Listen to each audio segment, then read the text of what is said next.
আসসালামু আলাইকুম। আজকের ভিডিওতে দেখাবো কিভাবে ঘরে বসে অনলাইনে মোবাইল অথবা ল্যাপটপের মাধ্যমে অনলাইনে ট্রেনের টিকিট কাটবেন। যারা নাকি ঢাকা থেকে কক্সবাজার যাবেন তাদের জন্য আজকের এই ভিডিওটি। কিভাবে ঢাকা থেকে ট্রেনের মাধ্যমে আপনার কক্সবাজার যাবেন সেই টিকিটটি কিভাবে কাটবেন সেটি আজকে আপনাদেরকে দেখাবো। তো আমরা সর্বপ্রথম একটি ব্রাউজারে চলে যাব। ব্রাউজারে যাওয়ার পর এখানে লিখব eticket.railway.gov.bd।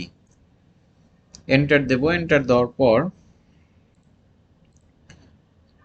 এই এই সাইটটি যখন ওপেন হবে তখন আমরা এখানে রেজিস্টার করে নেব।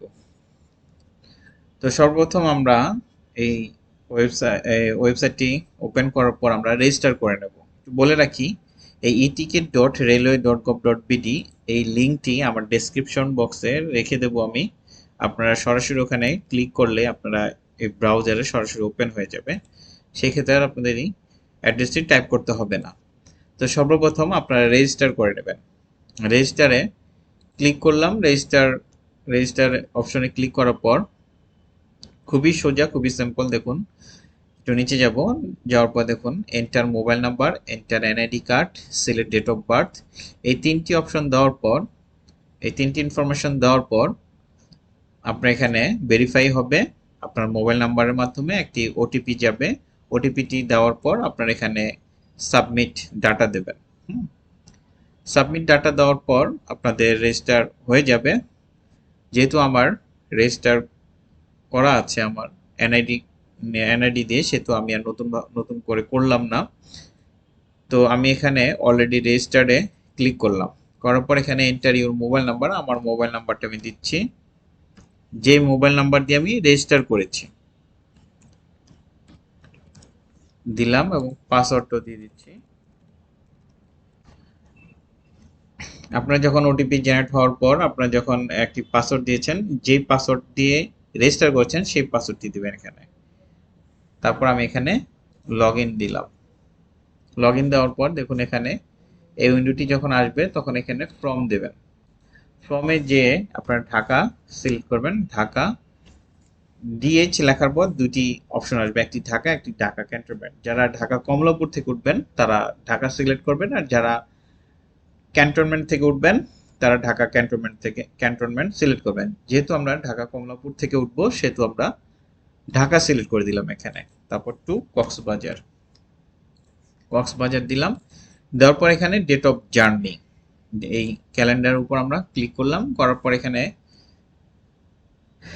দেখুন এখানে 28 তারিখ, 29 তারিখ, আর আসছে হচ্ছে মার্চের 9 তারিখ পর্যন্ত। একটু মাথায় রাখবেন আপনারা 10 দিনের এখানে অগ্রিম টিকিট রাখা হয়, 10 দিনের। আপনারা চাইলেও 15 দিন আগে, 20 দিন আগে, 12 দিন আগে, 13 দিন আগে কাটতে পারবেন না। তো এখানে আমি 8 তারিখ বা 8 তারিখ দিয়ে দেখি সিট খালি আছে কিনা। চুজ ক্লাস, আমি শোভন চেয়ার দিলাম।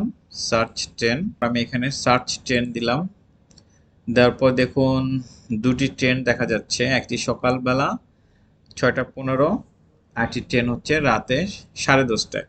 সকালে যে ট্রেনটি সেই ট্রেনটির নাম হচ্ছে পর্যটক এক্সপ্রেস। রাতের বেলা যেটি সেটি হচ্ছে কক্সবাজার এক্সপ্রেস।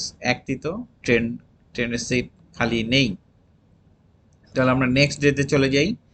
নেক্সট ডেতে চলে আসার পর পর্যটক এক্সপ্রেসে দেখতে পাচ্ছি শোভন চেয়ার আছে 57টা, আর হচ্ছে কক্সবাজার এক্সপ্রেসে আছে হচ্ছে শোভন চেয়ার 4টি।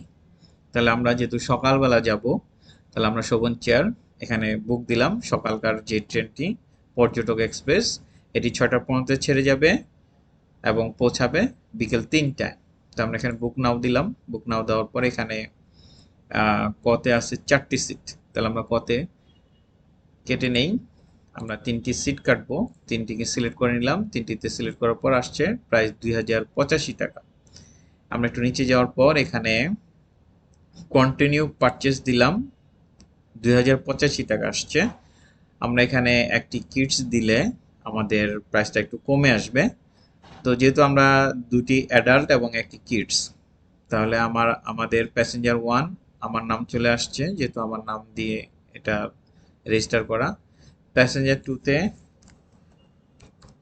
ওয়াইফের নাম দিলাম, প্যাসেঞ্জার 2 অ্যাডাল্ট, এবং প্যাসেঞ্জার 3 তে আমার বাচ্চার নাম দিলাম এবং প্যাসেঞ্জার টাইপ হচ্ছে চাইল্ড। দেওয়ার পর এখানে নিচে আসার পর দেখুন 1910 টাকা, তাহলে ছিল 2085 টাকা, আর এখানে চলে আসছে 1910 টাকা। হুম, 150 টাকার উপরে এখানে একটি ছাড় পাচ্ছেন আপনার, যেহেতু চাইল্ড টিকিট কাটছেন একটি। এরপর আমরা নিচে চলে আসার পর এখানে মোবাইল ব্যাংকিং এর মাধ্যমে আপনারা হচ্ছে পেমেন্ট করতে পারবেন বিকাশ, নগদ, রকেট উপায়, এবং এখানে চাইলে ক্রেডিট কার্ড অথবা ডেবিট কার্ডের মাধ্যমে আপনারা পেমেন্ট করতে পারবেন। Visa card, master card, BDBL মানে ডাচ বাংলা ব্যাংকের নেক্সাস আপনারা পেমেন্ট করতে পারবেন। এখানে আপনারা প্রসেসড টু পেমেন্ট দেওয়ার পর একটি পিডিএফ ফাইল জেনারেট হবে, ওখানে আপনাদের টিকিট জেনারেট হবে। তারপর আপনারা ওটিকে প্রিন্ট করে রাখবেন এবং মোবাইলেও রেখে দিতে পারেন। তবে আপনারা একটু খেয়াল করে শুনবেন, সেটি হচ্ছে যে আপনারা যখন জার্নি করবেন আপনাদের এনআইডি কার্ড, যাদের এনআইডি কার্ড আছে এনআইডি কার্ডটি সঙ্গে রাখবেন এবং টিকিটটা অবশ্যই সঙ্গে রাখতে হবে। তো আজকের ভিডিওটি এই পর্যন্তই। ভালো থাকবেন সবাই। আমার ভিডিওটি যদি ভালো লেগে থাকে তাহলে আমার চ্যানেলটি সাবস্ক্রাইব করে দিবেন। ভালো থাকবেন সবাই। আল্লাহ হাফেজ।